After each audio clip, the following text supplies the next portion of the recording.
हल्कू एक गरीब किसान था। उस पर सहना साहूकार का कर्ज था। माघ पूस की कड़क ठंड आ चुकी थी, पर उसके पास ओढ़ने के लिए ढंग का कंबल तक नहीं था। उसने मेहनत मजूरी करके 3 रुपए कंबल के लिए जोड़ रखे थे, लेकिन साहूकार के डर से वे रुपए भी देने पड़े। उसकी पत्नी मुन्नी चाहती थी कि वे खेती छोड़कर मजूरी करें, ताकि अपमान और धौंस से बच सकें। पूस की अंधेरी जमा देने वाली रात में हल्कू अपने खेत की रखवाली करने गया। ऊख की छतरी के नीचे खटिया पर लेटा वह ठंड से कांप रहा था। उसका कुत्ता जबरा भी सर्दी से कूकू कर रहा था। ठंड इतनी तीखी थी कि नींद आना असंभव था। हल्कू चिलम पीकर और आग तापकर रात काटने की कोशिश करता रहा। ठंड से राहत पाने के लिए वह बाग में सूखी पत्तियां बटोरकर अलाव जलाता है। अलाव की गर्मी से उसे कुछ देर सुख मिलता है।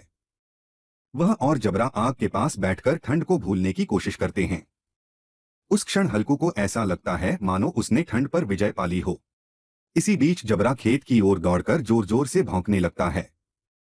नीलगायों का झुंड खेत में घुस आया था। हल्कू यह सब सुनता है, पर कड़क ठंड और थकान उसे खेत तक जाने नहीं देती। वह जानता है कि उसकी फसल नष्ट हो रही है, फिर भी शरीर और मन दोनों जवाब दे चुके हैं। वह बुझते अलाव के पास ही बैठा रहता है और वहीं सो जाता है। सुबह जब मुन्नी आती है तो देखती है कि पूरी फसल चौपट हो चुकी है। वह दुखी होकर कहती है कि अब मजूरी करके लगान भरना पड़ेगा। लेकिन हल्कू के चेहरे पर अजीब सी संतुष्टि थी। उसने शांत स्वर में कहा, कम से कम अब ठंड में रात भर खेत में तो नहीं सोना पड़ेगा। कथा का भाव।